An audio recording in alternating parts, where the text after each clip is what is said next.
C'est une femme qui va chez le médecin. Le médecin la reçoit et il lui demande ce qui va pas.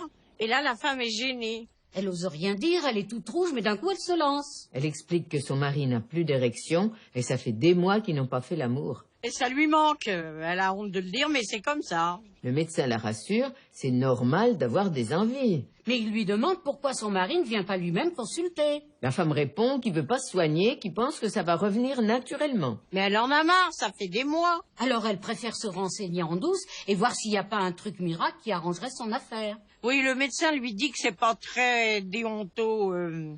Ah merde, comment on dit déjà? Déontologique. C'est pas très déontologique, ils n'ont pas le droit normalement. Oui, ils n'ont pas le droit de soigner les gens contre leur gré. Mais là, la femme fait tellement pitié. Alors il lui donne un flacon qu'il a dans son bureau. C'est à se demander s'il s'en sert pas pour lui, tiens. Il lui dit de mettre une goutte dans la nourriture de son mari, discrètement, au repas du soir. Et normalement, ça devrait arranger ses affaires. Il précise bien, une seule goutte, pas une de plus. Et la femme est contente, ça lui donne de l'espoir, elle dit qu'elle va essayer. Le soir, elle met une goutte dans le repas de son mari, il avale tout sans rien remarquer. Et miracle, dès qu'il se couche, il est reparti comme en 40. Ils font l'amour une fois avant que le mari s'endorme tout content. Lui, il croit que c'est revenu naturellement. Bien sûr, elle lui a pas dit qu'elle avait mis un truc dans son repas. Et le lendemain soir, rebelote. Mais elle en met un peu plus, 5-6 gouttes. Car baiser une seule fois, ça lui suffit pas, hein. Pendant le dîner, le mari voit rien et hop. Il avale tout et ils vont se coucher. Et là, le temps que les gouttes fassent effet, le mari lui saute dessus. Il est super excité, il baisse 4-5 fois. Au début, la femme est contente,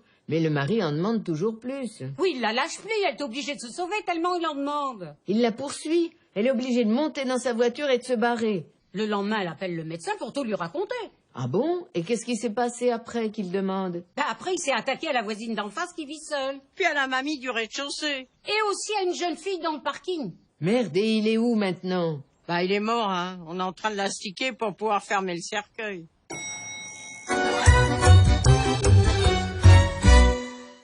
Soyez sympas les jeunes. Abonnez-vous en cliquant ici.